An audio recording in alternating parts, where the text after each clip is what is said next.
Now today I am discussing explain the concept and process of registration under GST. This is an important question. So first we will see concept. Concept of registration. GST registration is the process by which a business gets registered under the goods and service tax law. It gives the business a unique GSTN goods and service tax identification number. तो concept of GST registration में क्या है, ये GST registration क्या है, एक process है ये बिजनेस का जो रजिस्टर्ड हो जाते हैं. ठीक है, जो भी बिजनेस जो है अप्लाई करते हैं उसमें वो बिजनेस जो है यहाँ पर रजिस्टर्ड हो जाते हैं under goods and service tax law में. इट गिव्स बिजनेस के लिए यहाँ पर GSTN identification goods and service tax identification number यहाँ पर उन लोगों को मिल जाता. नेक्स्ट है अपने को mandatory registration. Business with aggregate turnover about the threshold limit, जितना भी जो है सो अपने को यहाँ पर एक लिमिट रहती है. ठीक है, जैसा कि 40 लाख है, वो लिमिट से जो भी बिजनेस जो है सो एक्स्ट्रा मतलब इनकम प्रॉफिट जनरेट करते हैं उन लोगों के लिए मैंडेटरी है रजिस्ट्रेशन. जो मैंडेटरी किसके लिए है registration? Business with aggregate turnover above the threshold. Threshold means एक fixed amount. Limit must be registered under GST. The limits vary goods and services and by the states. तो वो limits जो है सो आप कौन से टाइप के गुड्स यूज कर रहे हैं, कौन सी सर्विस आप प्रोवाइड कर रहे हैं, उसके ऊपर जो है सो डिपेंड रहता. ये अपने को जो है सो taxation goods and service tax के लॉ के हिसाब से जो है सो फिक्स रहता वो. तो वो आपको यहाँ पर मेन पॉइंट ये लिखना है, थ्रेशोल्ड लिमिट. ठीक है ना. नेक्स्ट है अपने को वॉलेंट्री रजिस्ट्रेशन. वॉलेंट्री रजिस्ट्रेशन क्या है? Even if turnover is below the threshold. Voluntary means voluntary का मीनिंग एक्चुअली क्या है? मर्जी से. तो यहाँ पर मैंडेटरी कंपल्सरी रहता. ठीक है, अगर वॉलेंट्री क्या है बोले तो आपकी मर्जी से. थ्रेशोल्ड के टर्नओवर से अपन कम आ रहे, even if turnover is below the threshold, business can register voluntarily. This allow them to avail input tax credit and operate legally operate करने का जो है सो लोगों को एक अच्छा फायदा रहता और इनपुट टैक्स क्रेडिट भी मिलते. तो वॉलेंट्री भी बहुत सारे ऑर्गेनाइजेशन रजिस्ट्रेशन करते हैं यहाँ पर. It's clear no.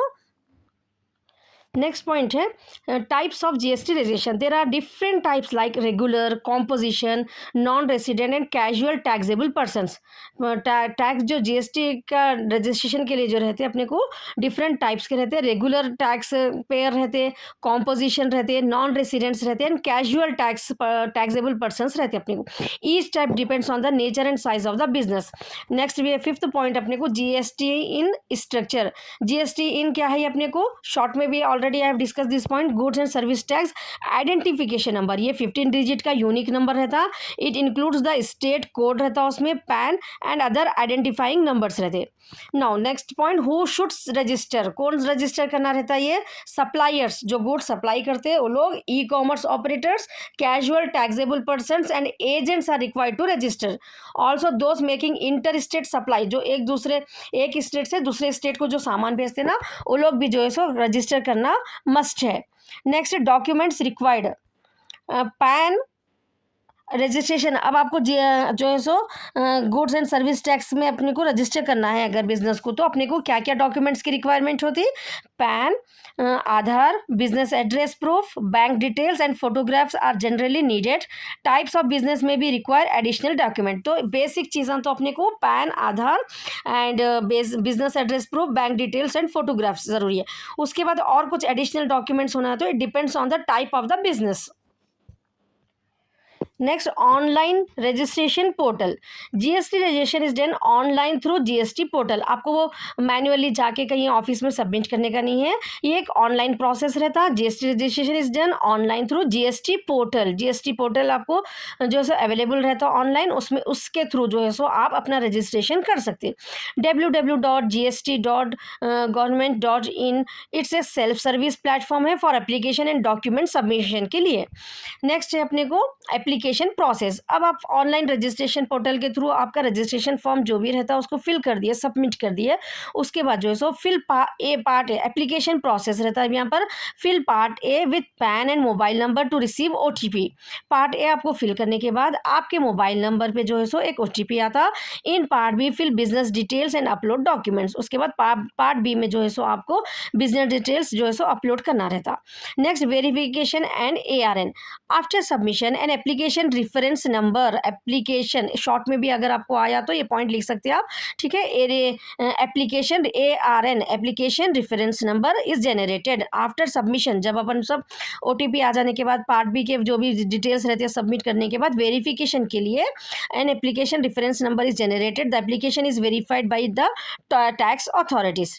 Next issuance of GSTN in if all is correct, अगर आपके जो भी सबमिशन हुए डॉक्यूमेंट सब करेक्ट अगर हो गए तो GSTN is issued with in 7 days, ठीक है। 7 वर्किंग डेज में जो है सो आपको इशू हो जाता। The certificate can be downloaded from the portal, वो सर्टिफिकेट भी आप जो है सो डाउनलोड कर ले सकते हैं। नेक्स्ट ऑप्शन क्या रहता है, अगर आपकी में कुछ इन्फॉर्मेशन करेक्ट नहीं है तो rejection of application, if documents are incomplete और इनकरेक्ट द एप्लीकेशन में be rejected, reasons are communicated via the portal, आपके जो भी इन्फॉर्मेशन है आपको विया पोर्टल जो है सो लोग कम्युनिकेट करके बताते कि आपका ये आइटम मतलब what ever the information you have given it is not applicable, ठीक है। उसमें कुछ अगर मिसिंग रहा तो आपको जो है सो विया कम्युनिकेशन वो लोग जो है सो पोर्टल के थ्रू ये बताते हैं। अगर आपके डॉक्यूमेंट्स में कुछ इनकम्प्लीट रहा या इनकरेक्ट रहा तो आपका एप्लीकेशन यहाँ पर रिजेक्ट हो जाता। Next we have amendments in registration.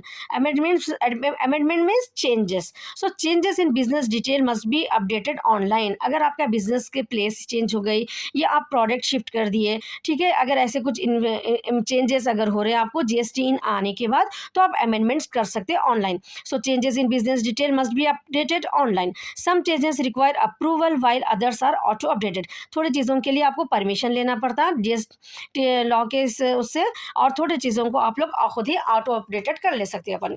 Next है अपने को cancellation of registration, if the business closes और टर्नओवर ड्रॉप्स बिलो थ्रेशोल्ड, अगर अपना बिजनेस नहीं रन हो रहा या हम पर बिजनेस को क्लोज कर देना चाह रहे हैं, अपना जितना भी टर्नओवर है थ्रेशोल्ड से उतना लिमिट कम हो गया तो registration can be cancelled. It can be done voluntarily और बाय द डिपार्टमेंट वाले खुद भी इसको कैंसिल कर देते हैं उन लोगों के प्रोसेस से, या जो है सो वॉलेंट्री अपन भी अप्लाई करके अपने बिजनेस को कैंसिल कर सकते हैं।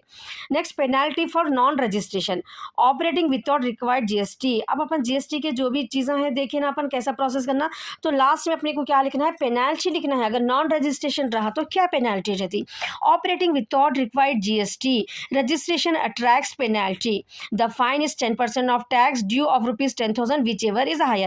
तो यहाँ पर operating without required GST registration attract penalty देना पड़ता। द फाइन कितना रहता आपको, जितना भी टैक्स ड्यू कैलकुलेट होता, the fine is 10% of tax due या ₹10,000 विच एवर इज हायर।